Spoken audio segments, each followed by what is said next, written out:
Army surplus store is closed for the night. Ooh, antiques. The bell over the door jangles as you walk into Murray's Antiques. The young woman at the counter looks up as you enter. Oh, hi! You must be Zach Berto. We don't get many customers this time of night. Or at all, really. That's me. Were you expecting me? Yeah. Murray didn't say much about you, but he gave me that letter to the mail. To mail. My name's Jessica. Oh, geez, you're soaking wet. Come in. I'll get you a towel. You walk over to the counter, trying not to drip any vintage bric-a-brac as Jessie grabs a threadbare bath towel from a shelf and pulls the tag off before tossing it to you. Thanks. Is Uncle Murray here? His letter wasn't very specific. He isn't. You said that in some kind of ominous way. Where is he?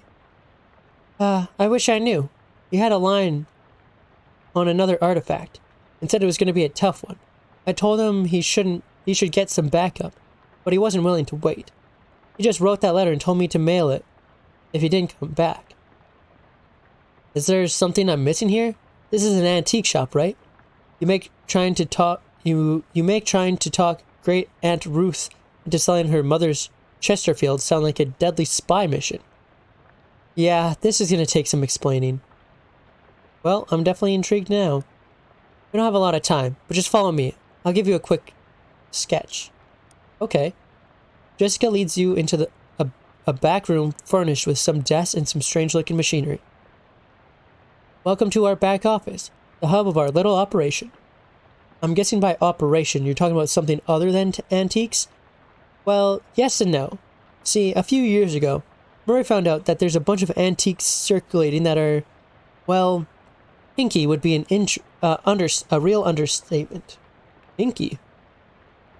Murray called them tainted, dark magic, real bad mojo, cursed. Yeah, I know about that kind of thing. It's no joke. That's what our real job is here. The antique store is, well, not exactly a front. We find a lot of regular antiques too, and selling them keeps us in scratch.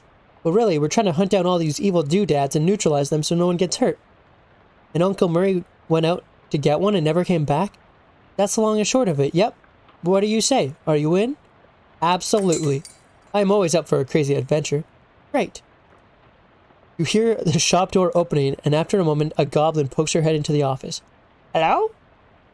Oh, hey, that's swell timing. Hey, Gabby. Murray's sister kid showed up. Come meet him. Hi, Gabby. Pleased to meet you. Hi, hello. The pleasure is all Gabby's. Gabby, would you be a dear and carry his luggage to Murray's room and grab some blankets and stuff out of the cupboard? He can sleep there until we find Murray. You've gotten it. Gabby picks up your suitcase and carries it through a door in the back room.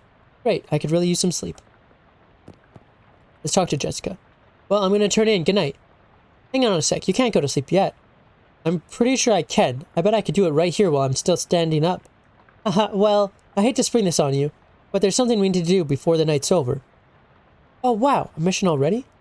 You know those cursed artifacts I was talking about? Since info on them is so sketchy, we've been working on a machine that can detect them with radio waves. I call it Detectotron 1000. We just got it up and running since Murray left, and it turned out there's a tainted thing practically right outside our doorstep. That doesn't sound good. Yeah, it's not great. I'm gonna have Gabby go get it. That's why she came over tonight. But since you've turned out of the blue, I guess there's no time like the present. I am probably not exaggerating when I say there is literally no time except for the present. What? As in, there might not be a future. You won't have to go far. It's just down the other side of the block. If the readings are right. There's a newspaper office that got shut down earlier this year. It should be in there. Well, Gabby will go with you. She's good in a fight. A fight? Heck yeah. Yeah, well, hopefully it won't come to that, but you never know. Hey, Gabby. Gabby reappears with an excellent grin. Go to the newspaper office with Zach Berto and help him out. Is Hat okay? Okay, Gabby is ready for an action. Let's mosey. Make an excited sigh. Alright, fine. You said it. It's Hat. A cursed hat? According to the readout, yeah. A man's fedora, probably. And I'm supposed to do what? Just break it and take it? Well, not break exactly. I managed to finagle a spare key out of the guy at the realtor office. I'm pretty sure that still counts as breaking and entering. You'll be in and out and back here and in bed before you know it. Sweet, let's do this. What in the world? That's Gabby? Gab with Gabby. Hey Gabby, how's it going? It's been easy, Zachberto. Chew the fat? Have you lived in Ocean City long, Gabby? Oh, yes. All of Gabby's life is here. Gabby's great-great-great-great-great-grand Gabby came and popped just some blocks over there. Or to popping, as they would say. Wow, so your family has been here for quite a while, huh? Yes, 14 years. Let's just leave. I think that's enough talking. It doesn't say. Oh, she's just a companion. I see. What's this cat's name? Cantaloupe. Murray got her a couple years ago. Scratch behind the ears. You give Cantaloupe a good scratching, but she doesn't react at all. Why doesn't Cantaloupe like me? She'll warm up eventually. Try giving her some sardines. She loves those. Do you have any sardines? No, we're all out. You can get some tomorrow. They have them at Cola Wars surplus store next door. Okay. Okay, let's go adventure.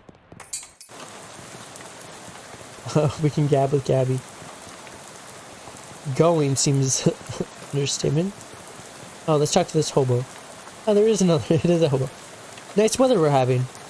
He smiles and looks up and lets the rain splash on his face for a while.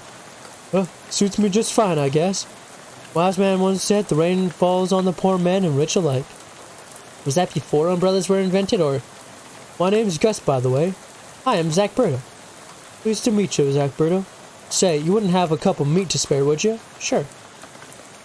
Thank you very much, Zachberto. Old Gus won't forget your kindness, you bet. Take her easy, Gus. We gab with Gabby? Shoot the breeze? Continue chit-chat? Make small talk? Keep shooting the breeze? Keep shooting the breeze? Keep making small talk? Okay, this is a lot. Flap your gums a bit more? Flap your gums a bit more? Oh my goodness. It just keeps going. We could just talk to her for 2 hours if we wanted. We won't. Oh, wait, there's a trash can. Let's dig for it. We got cheap cologne. Note on the door says, please. I think this store sells broken glass and giraffes. Condemned. Given the current conditions, dark and stormy, you shouldn't wander into any alleys. Ooh, what is this? It's late. The bank is closed. I see. Unlock the door. Let's go inside. You take a deep breath and unlock the door. You give the key to Gabby for safekeeping.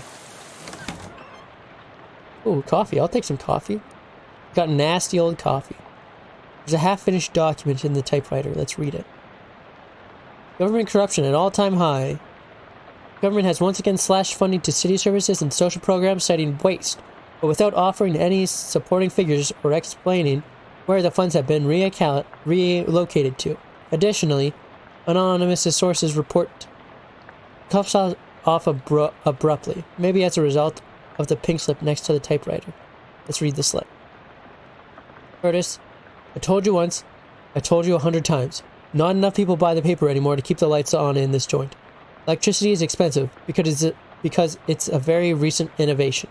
As such, fully half of your salary is paid by government subsidies. This is to say that the hand that feeds you is the hand you keep biting. We go way back, buddy, but you give me no choice. Clean out your desk and scram. Aww. Hey, there's one of those new Arcane Press newsfeed things. High tech. Let's gaze into it. Severe storm causing trolley disaster. Prevents 5 other trolley disasters. Okay, that's just a half-finished document. Oh my gosh, there's so much stuff. There's a pink slip. Whoever worked out this test forgot their cufflinks. Reporter's cufflinks. But we already have gloves, right? Ooh, it gives us mysticality though. More pink slips. Man, everyone got laid off. We see a three-ring binder. Pneumatic tube system operating manual. Okay. Okay. Let's look inside. We got nasty old leftovers. Big, heavy water cooler, and it's got something to hide. Let's move it. Trap door. Okay. Let's go. What in the world? There's fish people. It's a calendar from 11 years ago. There's a huge black skull scrawled over July 22nd, 1917. Oh, what happened on July 12th? It's a control panel for the pneumatic tube system. Let's check it out. Let's consult the manual. Okay, startup instructions. Step 1, push the green power on button. Step 2, pull the pump and gauge lever. Step 3, adjust the suction rate according to the pressure. Okay. Okay, what do we got to do? Push the green power on button. Okay. And pull the pump and gauge lever. Pull the lever. Okay. A yellow light. Uh-oh. Doesn't say anything about a yellow light.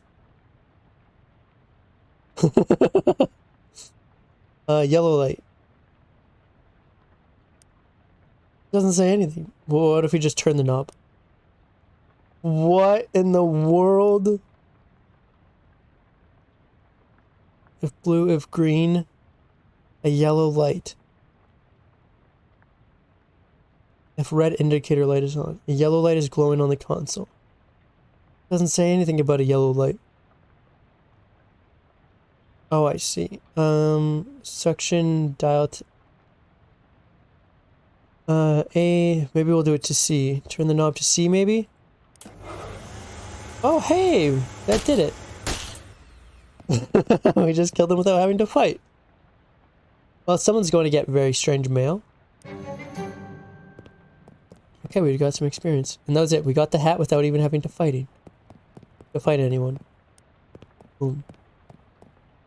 That was easy. I feel like we should have fought him, but that's okay. Abby, did you see that?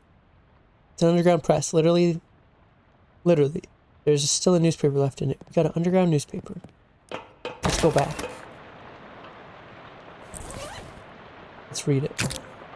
It's more a manifesto, specifically calling out the government's suppression of the local newspaper and the importance of a free press. There's also an amusing but puzzling cartoon about a dog arresting a mouse for throwing a brick at a cat's head, which the cat didn't seem to mind.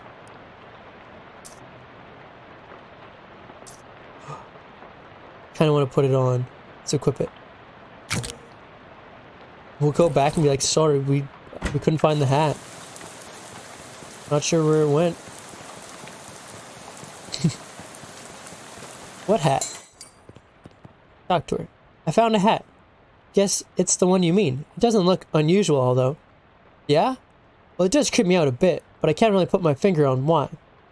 I know what you mean. It feels kind of like you have a headache, except you don't actually. More like a feeling of dread, like something terrible is about to happen, but I don't know what it is yet. Yeah, that's definitely not related to the fact that I need you to take that hat and go sit in that machine over there. Why? That's our uncursing machine. Gotta get the curse off that hat, alright? Okay, that makes sense, but, what? Can't we just put the hat in the machine? Why do I need to be involved? Because the machine needs a mind to guide the uncursing process. Together, you'll lift the curse from the hat and transform it into a sort of, allegorical dream space that the machine can transfix. What? Sorry, I know it's a lot. Let me rephrase. Ahem. The uncursing machine uses your subconscious mind to drive a wedge between an item and its curse. The item is cleansed relatively easily, but it doesn't neglect the curse fully. Once separated from the item, the machine stores the curse and allows you to physically project into it and try to resolve the metaphorical scenario at the core of its existence. That's where things get a little weird. Yeah, I know it sounds crackers, but you'll have to give it a try to understand. Who the heck is this? Hello? Hello. Or hi there, I'm Zach Berto. Well, hello, Zach Berto. I'm Charles Wallace. What do you do around here? Oh, your general handyman sort of stuff. I keep the lights on and the water running. Built the Technotron and the uncursing machine, too. Wow, that's some real high-tech wizardry.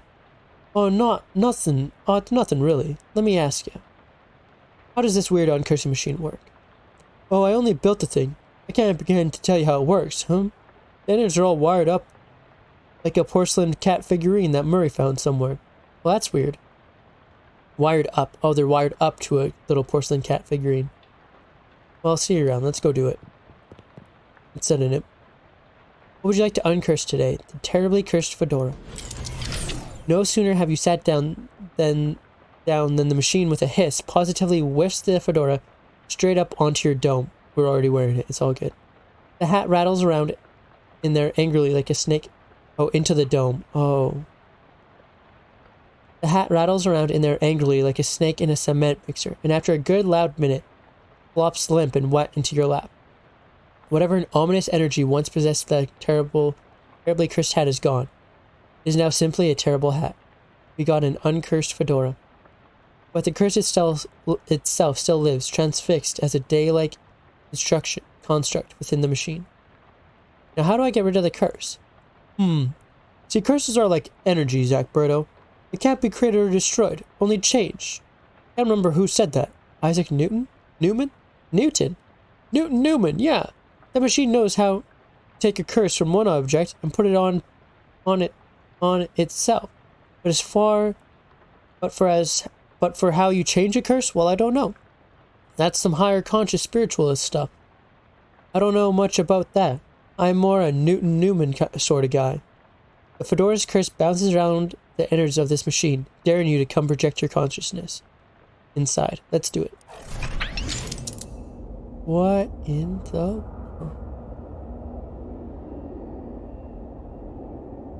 Let's go... Fedoral Reserve. I heard the death call... thy death call. Rest now. I finim thy mortar. A tree felled before its time. A ground stained with sin. Yes. Even in Arcadia there is death, yes. Even in paradise there is a killer. What in the world? Thou know who I am, and why I am here? Aye, Kata, there be a murder. What knoweth of thou murder? That I did not do the murder. That is all. What more have thee for me? Only this. I am one of 3 brothers. One of us always tells the truth. One of us always lies. And the third of us does not sican at all, but hawks. If I find thee a liar, there is nothing I can do to save thee. Aye, Kata, thou were a servant of the wood. Blessed be her branches. Blessed be. Okay. Hello. Big power in the wood, O day, Kata. Aye, a tree has fallen in the wood, and it has made a sin. But not me a sinner. That I assure thee. Thou claim to be without sin. None of us is without sin, but mine does not run to murder. Then whose? Look for my brother. Thy brother speaketh of 3 brothers. One who always lies, one who always telleth the truth, and one who does not speak at all, but honks. What speaketh thee of this? This is fairy talk. No thing has honkin' in this land since Mother Duck laid the big egg. No honketh sin when? No, sir. Okay, this is gonna be hard to figure out. Some rotten wood. Something is rotten in the wood, Kata. Aye, a murder. With provisions at its source. Speak of me of perversions. I have nothing to say, for I do not tarry with them. What do thou tell in me? I am troubled by the murder, but of it I know nothing.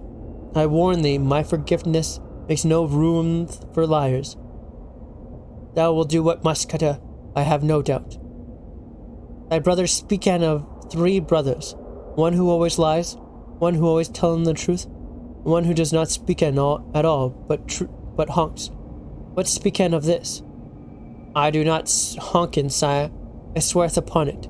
Thou hast never honkin? Never. Never. 'Tis a sin in my eyes. Okay, we gotta go kill someone, I guess. Let's go talk to this guy again and murder him. Speak unto thy first tree. Thou lie about honkin. What say?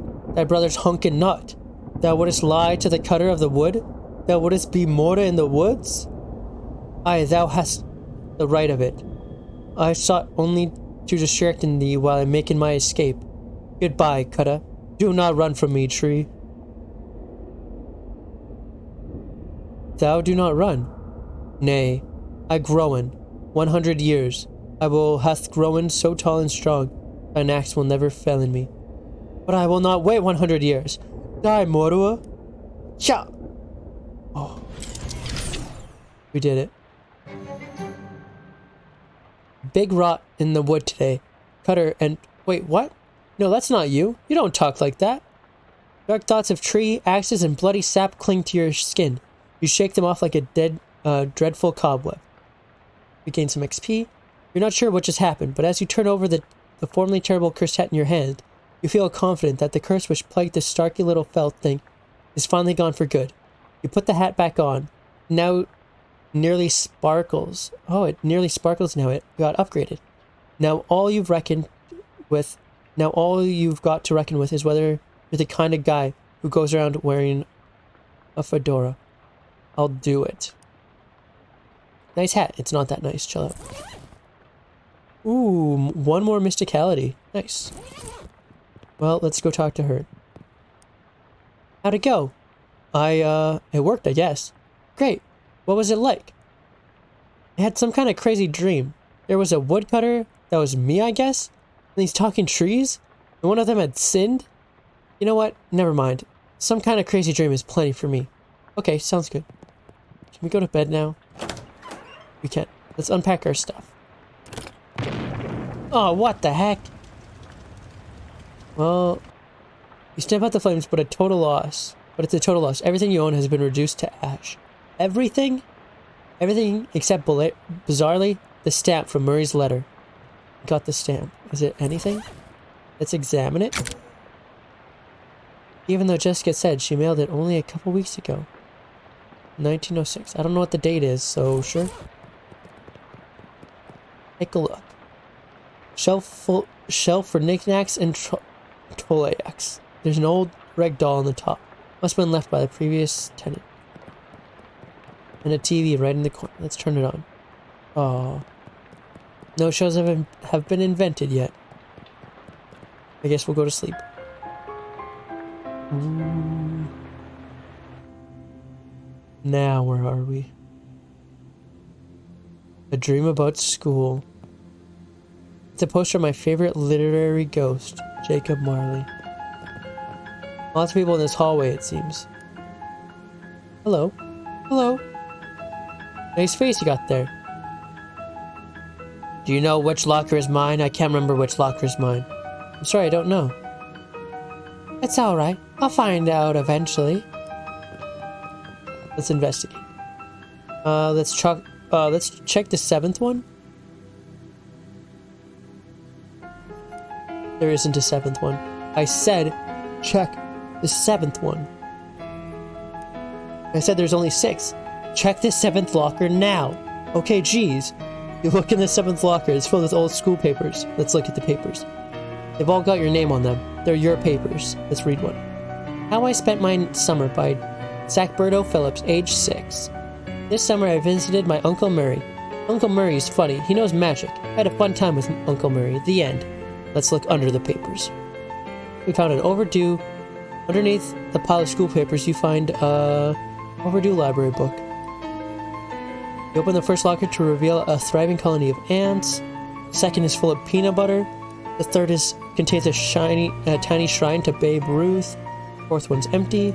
Fifth one is filled with cookbooks, but they're all in French. The sixth locker opens into a vast, uncarried emptiness of space. You slam it shut quickly, so as not to suffocate. Okay. Let's look at this book. The only way to interact with the inventory during a dream is if you had convinced Freddy to hold it for your exact moment you went to sleep. I did that though. No, you didn't. I did. I asked Freddy to hold all my stuff and he said yes. You don't even know Freddy. Fine, you caught me. This lady looks friendly. Hello there, you must be She flips through the desk on her book. Ah, there. Phillips. Zach Berto Phillips. Yes. Hi, I'm Zach Berto Phillips. I'm your academic advisor. It's time you chose your class. But I dropped out. In real life, certainly. But however, you must choose a class. Okay. Now then, it looks like there are 3 classes for you to choose from. There's Advanced Kicking and Throwing. This class is for pig skinners. Then we have Overview of Curtain Conjuring. This is a class for cheese wizards. And finally, Weird Time Signatures 504. This course is for jazz agents. Let's become a cheese wizard. I'm interested in being a cheese wizard. As chained chef Magi, cheese wizards use their intellect and mysticality to accomplish their goals. In combat, they wield hard, elemental cheeses to damage their foes and soft, smooth cheeses to heal themselves and their allies. I love it. I'm a cheese wizard. You are a cheese wizard, Zach Berto. Brilliant. Now then, it's just a minor matter of your minor. It looks like you've already completed it, but it doesn't say what you studied. Cryptobotany. I minored in applied insectology. I minored in the psychology of rocks. Let's go cryptobotany. Ah, a cryptobotanist. You're an expert in all manner of plant-based arcana. Oh, we could do plants, bugs, or rocks. Let's do plants. Well, with that, I believe you're done. We're done. Feel free to wake up and go about your day. How do I go about doing that? She smiles and points at the door on the right side of the screen. To the right side of the dream. Just through that door. Thank you. Let's see what we got. You're dreaming, so it probably isn't safe to look too closely at your character sheet. Okay. Let's go through this door, then look at what we got. Ah, the abyss. You could daze into it for days. Okay, let's wake up. The nice lady at the desk said this doorway leads back to your waking life. Let's go through. Guess we could do this. Oh, we woke up. Let's look at our perks. Oh, I think he said something. Gather crafting ingredients from plants. He also said something, but we missed it. Overdue library book. You checked this book out 13 years ago and have spent the last 12 years and 50 weeks feeling slightly guilty about not returning it. You don't feel like reading it when you were in grade school, and you don't feel like reading it now. Okay. Morning, Zach Berto. How'd you sleep? Wait, why are you still wearing those wet clothes? Ah, my other clothes burnt up in a freak luggage fire. Oh, geez, that's weird and unfortunate. You seem less surprised by it than I would expect. We've kind of gotten accustomed to weird and unfortunate stuff happening around here. You could pick out some clothes from the shop out front, if you don't mind looking like someone's dusty old grandpa. I'll be alright, thanks anyway. Well, once you got the sleep out of your eyes, I've got another mission for you. Another curse thing? Yeah, I had my eye on it for a while, but it keeps moving around. Mostly the readings put it at the local speakeasy at the back of an alley at the other end of the block. The artifact isn't there right now. That's where I'd start looking. Maybe you can pick up some clues. Okay, what am I looking for? It appears to be a watch of some kind. A pocket watch, or maybe a wristwatch? I can't be certain. A watch in a speakeasy in the alley. Got it. Anything else? You need the password for the speakeasy. It's fiddlesticks. Also, let me give you this to-do list. It's enchanted to always show whatever's written on the chalkboard here. Pretty neat trick. Here's some meat for your expenses, too. The army surplus next door should have anything you need in case things get rough. They always do. They will. They always do. Cool. Well, we just got a ton of money. Chapter 1. Welcome to Ocean City. Okay. Oh, I thought we'd get hit. Oh, Hobo's gone. Can we go in here? We can. You're just gonna follow us around, Gabby? Let's Gab. Gab. Okay, leave. Let's introduce ourselves. Hi there, I'm Zach Berto. Hello there, fellow war enthusiast. I'm Herschel Wood. Actually, I hate war. Herschel's expression doesn't change. Can I interest you in any fine historical memorabilia? Ask about the dubious grenades. Oh, they're probably fine. Why doesn't the box say find grenades then? He looks at the grenades, then at you. Say, how'd you like to do some field research? Sure, why not? He hands you a bunch of grenades. Just try them out next time you get in a fight. And when you're all done, come back and let me know how it went.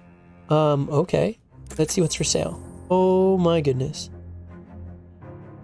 Cola Wars haversack. Cola Wars helmet. Expired seltzer. Put out everybody on your side of combat who is on fire. Grants a combat skill. Deal 3 physical damage and reduce Moxie by 3.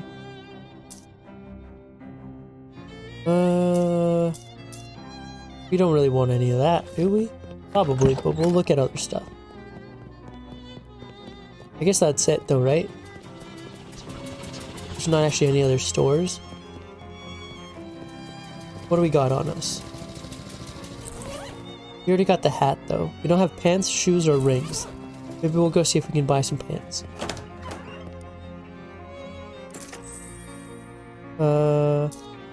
It's an accessory. Maybe we'll buy this.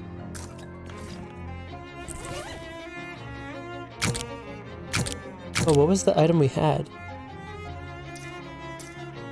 Oh, we had that.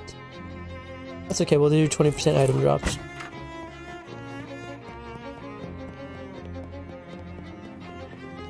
Okay, let's go to the alley. Actually, we can go to the bank. In the daylight, it's clear this bank has been closed for some time. The door to the bank is fastened with 3 locks. That is maximum possibility security level for security. Let's look under the welcome mat. Not a bad idea, but if you're going to lift the welcome mat, you need to know what you're looking for first. A key. And there it is. The security at this bank is inconsistent. Got a bank key.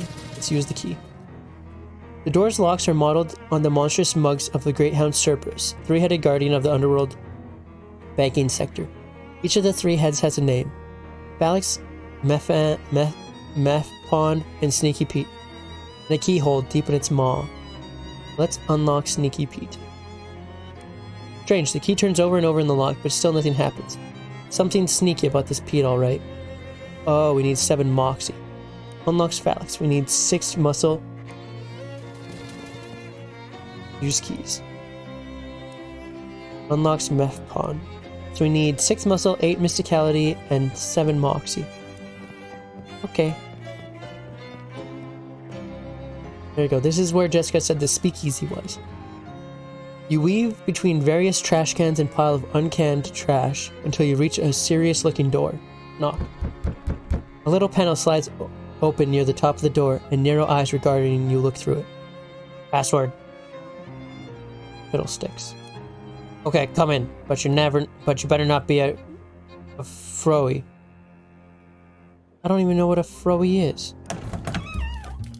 Ooh, hey look, there's those fish we sucked up.